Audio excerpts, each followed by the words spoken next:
A Portuguese slave ship, human cargo, chained in darkness. The bitter Atlantic crossing, nearly complete. Just another routine delivery of enslaved people to fuel colonial expansion. Or so it seemed. April 1658, Table Bay, Cape of Good Hope. What looked like a standard slave vessel, limping into port, was actually carrying something far more sinister. These weren't just enslaved people. They bound for distant plantations. They were about to become the foundation stones of South Africa's most brutal institution. While other Dutch colonies relied on indentured servants and free labor, the Cape Colony was about to make a choice that would poison the land for centuries. A line was about to be crossed, a line that would reshape the destiny of millions. The ship, Amersfoort, dropped anchor with a secret cargo, 174 enslaved souls from Angola. Souls who would become something the Cape had never seen before, the first permanent slave population in what would one day become South Africa. In the ship's manifest, cold, cruel words that would echo through generations of suffering, human cargo, delivered as requested for permanent settlement.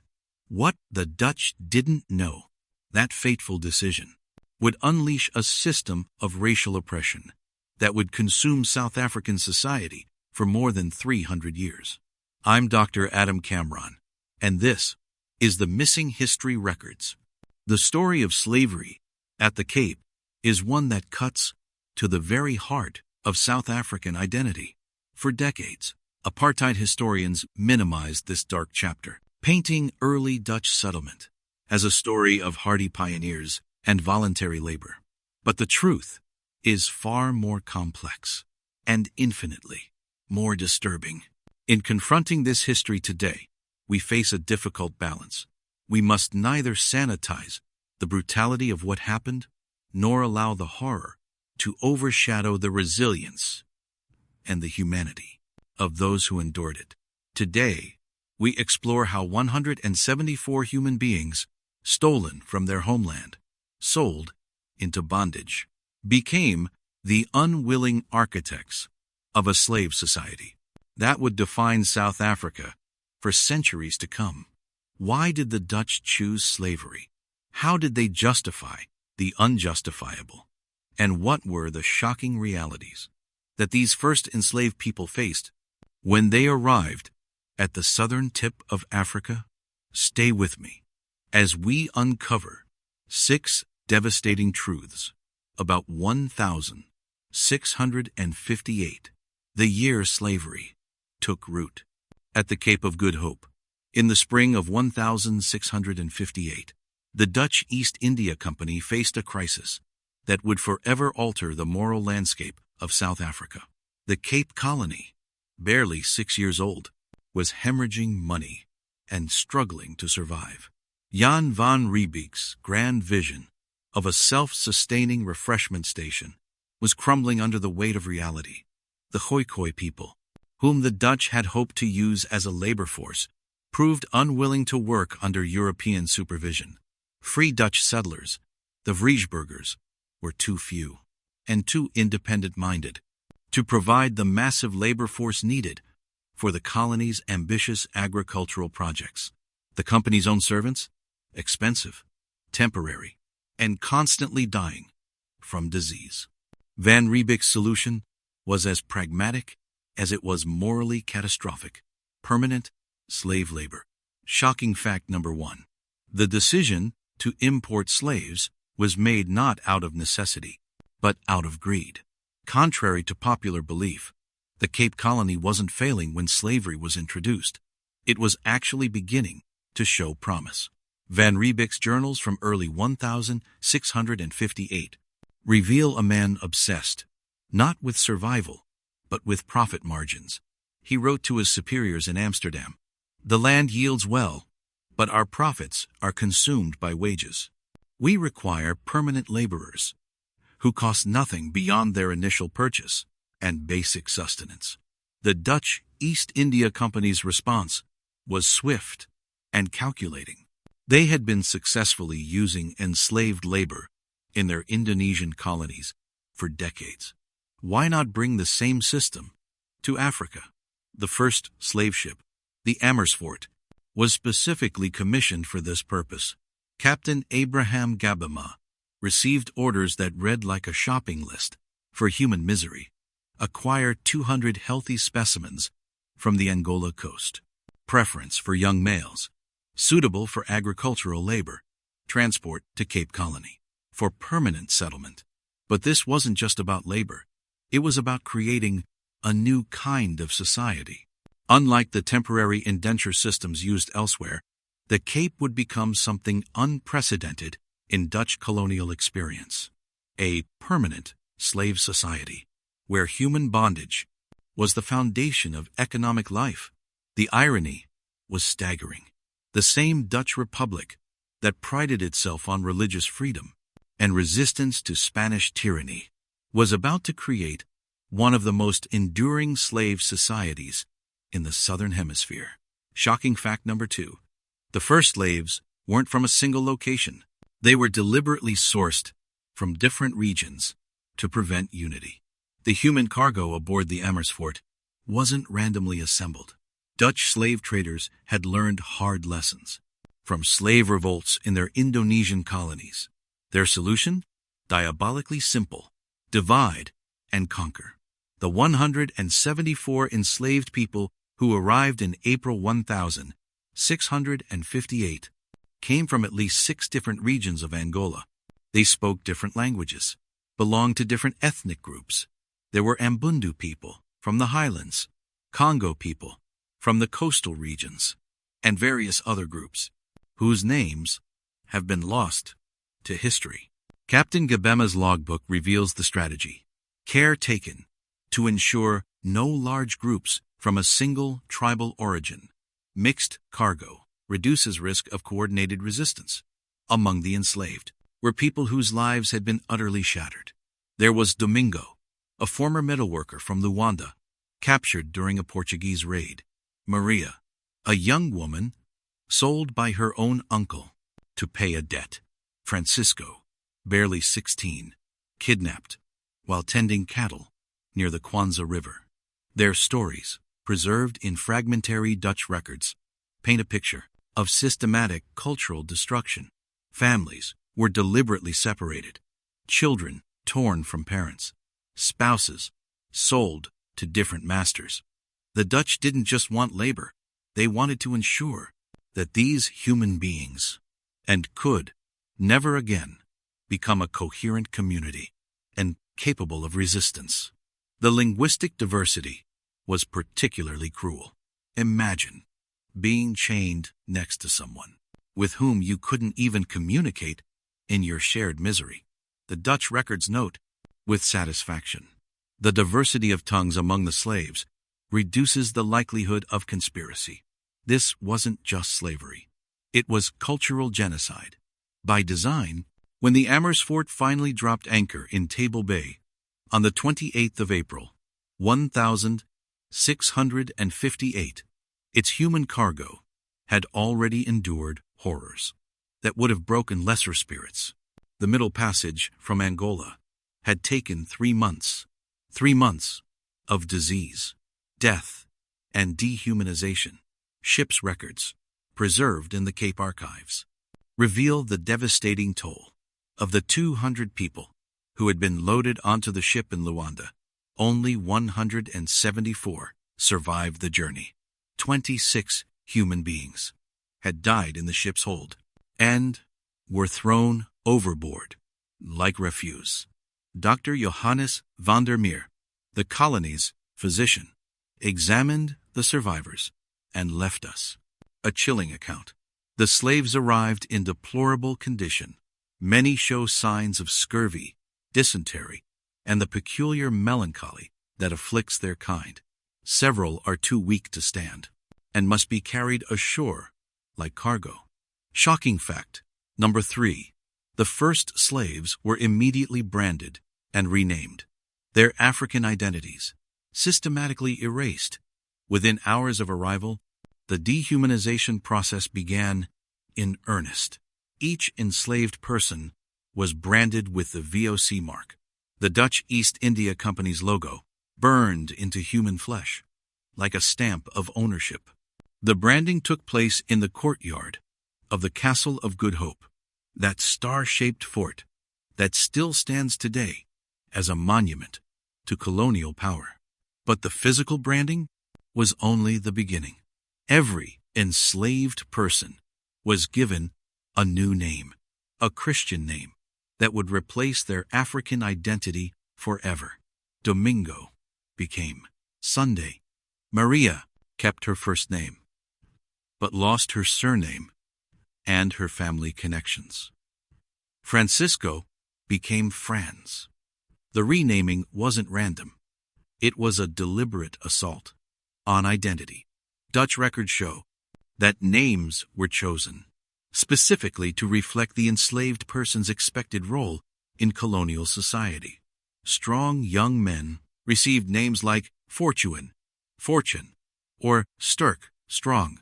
Women were given names like Lisbeth or Sarah, biblical names that reflected the Dutch Reformed Church's belief that slavery was divinely ordained.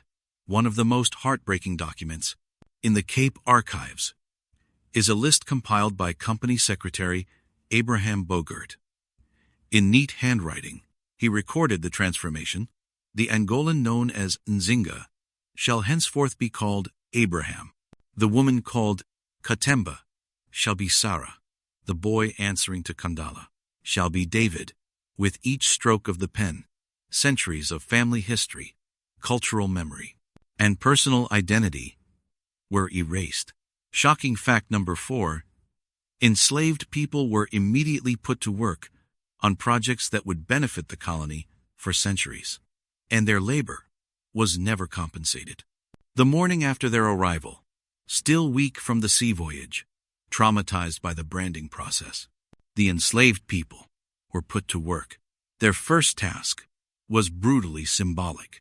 They were forced to help build the very structures that would imprison them. The Castle of Good Hope, Cape Town's star-shaped fortress, was still under construction. In 1658, enslaved hands quarried the stone, mixed the mortar, and laid the foundations of what would become the seat of colonial power. They dug the moats, built the walls, carved the decorative elements that tourists admire today. But their labor extended far beyond construction. Company records show that enslaved people were immediately put to work in the company gardens, the same agricultural project that would eventually become the famous Kirstenbosch Botanical Gardens. They planted the oak trees that still line Cape Town streets. They built the irrigation systems that made the Cape's wine industry possible. Van Riebeeck's journal entries from May 1658 reveal his satisfaction with this arrangement. The slaves work from dawn to dusk, without complaint. Their labor costs us nothing but food and basic shelter. Already, we see the benefits. Our grain production has doubled, and the garden yields exceed all expectations. What Van Riebeeck didn't record was the human cost. Enslaved people worked in all weather, often without adequate clothing or protection. They received no medical care beyond what was necessary to keep them functional. They had no rest days, no holidays, no time to mourn their losses or maintain their cultural practices. Company records show that the daily food ration for an enslaved person was half a pound of rice, a small portion of salted fish, and whatever vegetables they could grow in small personal plots, worked after their regular labor was complete. This was subsistence living, designed to keep human beings alive and working. Nothing more. Shocking fact number 5. The first recorded slave escape attempt happened within 3 weeks of arrival. On May 18, 1658, barely 3 weeks after the Amersfoort had docked, 3 enslaved men disappeared from the company gardens. Their names, in the Dutch records, were Abraham, David, and Fortuin, the same men who had been renamed and branded. Just weeks earlier, the escape attempt was meticulously planned. Somehow, the three men had obtained knives, a small supply of food, and they had studied the guard rotations, identifying the best route into the mountains. Most remarkably, they had managed to communicate and coordinate. Despite speaking different languages, Van Riebeek's reaction was swift and brutal. He dispatched a search party with orders to bring the men back, dead or alive. The search lasted 5 days, ranging deep into the mountains that ring the Cape Peninsula. When the men were finally recaptured, they were publicly flogged as an example to others. But the punishment didn't end there. Van Riebeek ordered that the three men to be separated and assigned to different work details. Abraham was sent to work in the quarries.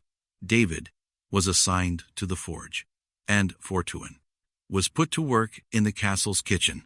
The message was clear: resistance that would be met with isolation and increased surveillance. Yet, the escape attempt had achieved something the Dutch didn't fully understand.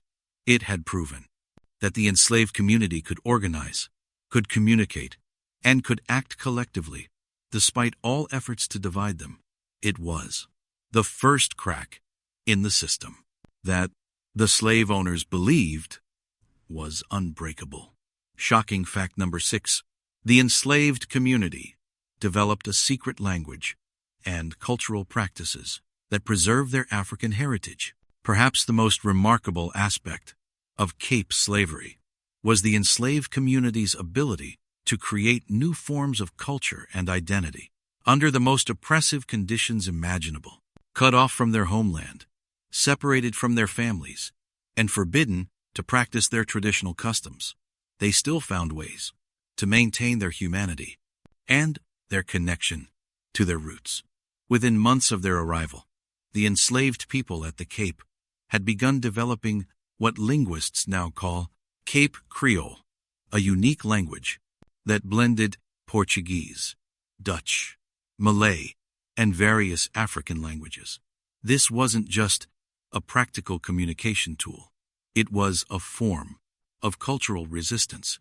The Creole language allowed enslaved people to communicate in ways their Dutch masters couldn't understand.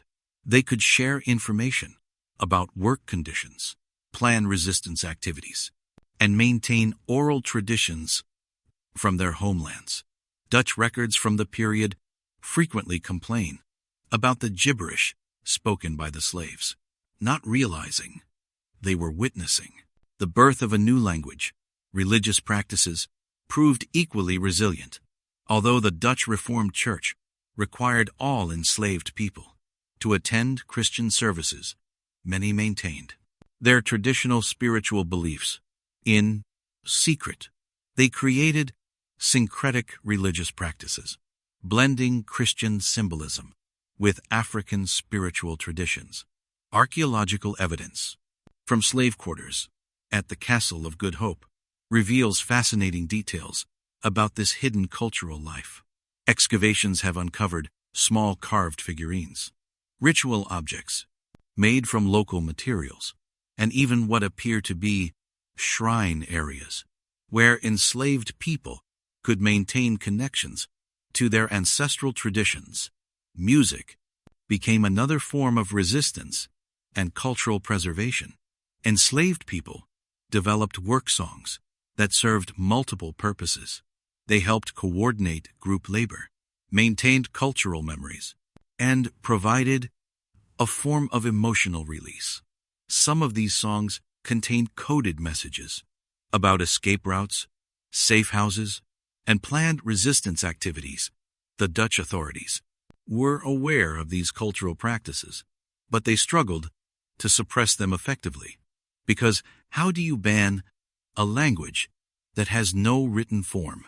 How do you stop people from singing while they work, How do you prevent human beings from finding ways to maintain their dignity and their connection to each other? By 1660, just 2 years after the arrival of the first enslaved people, the Cape Colony had been fundamentally transformed.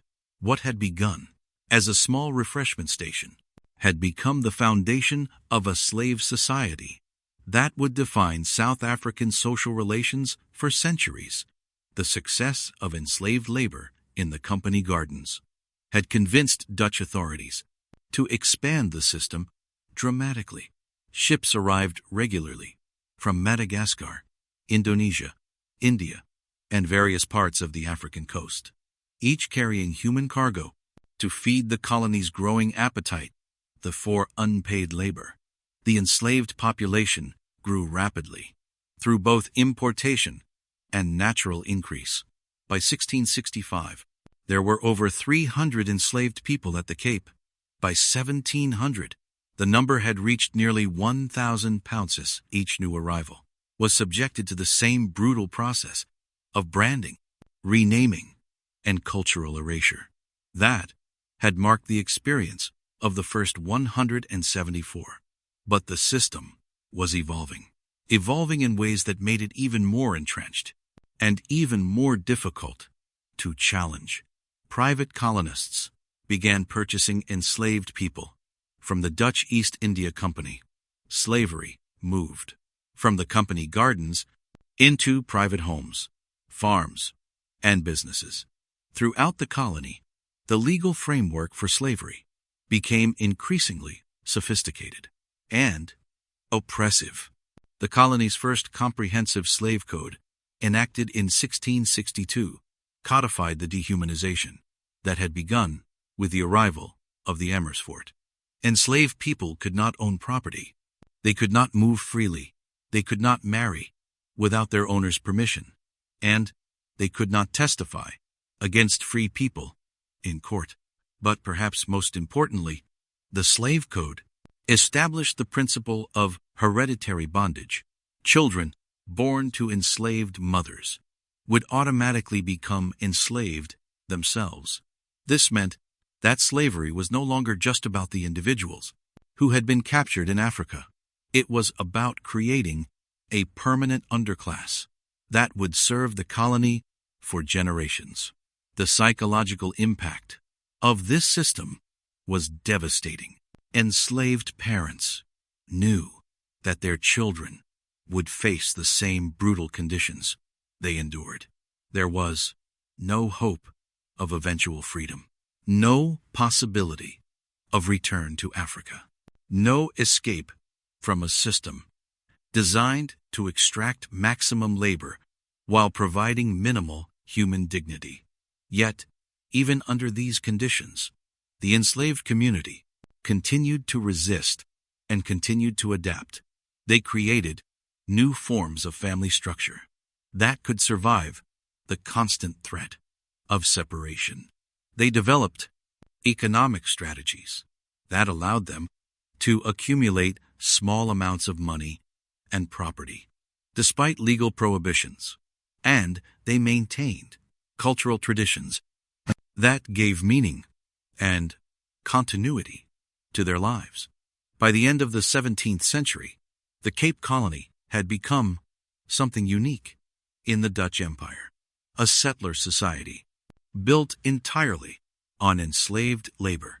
Unlike the trading posts in Indonesia or the Caribbean sugar plantations, the Cape was intended to be a permanent European settlement where enslaved people would provide the labor force for all economic activity.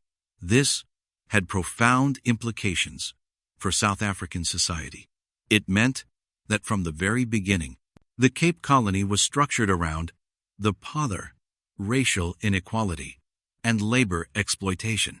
It meant that European settlers could accumulate wealth and property without ever learning to work the land themselves. It meant that an entire society was built on the premise that some human beings existed solely to serve others. The legacy of 1,000 658, was not just the introduction of slavery to South Africa. It was the creation of a social system based on racial hierarchy and economic exploitation. A system that would prove remarkably resistant to change. When the first enslaved people were dragged ashore at Table Bay in April 1658, no one could have imagined that they were witnessing to the birth of a system that would define South African society for over 3 centuries. And yet, from that moment of brutality and dehumanization, grew patterns of oppression and resistance that would shape the destiny of millions. The 6 shocking facts we've explored today reveal a truth that apartheid historians tried desperately to obscure. South Africa's racial inequalities didn't emerge gradually. They didn't emerge by accident. They were deliberately constructed, carefully maintained, and brutally enforced. From the very beginning of European settlement, the 174 enslaved people who arrived on the Amersfoort in 1658 didn't just provide labor for the Cape Colony. They unwillingly became the foundation of a social system that would eventually become apartheid itself.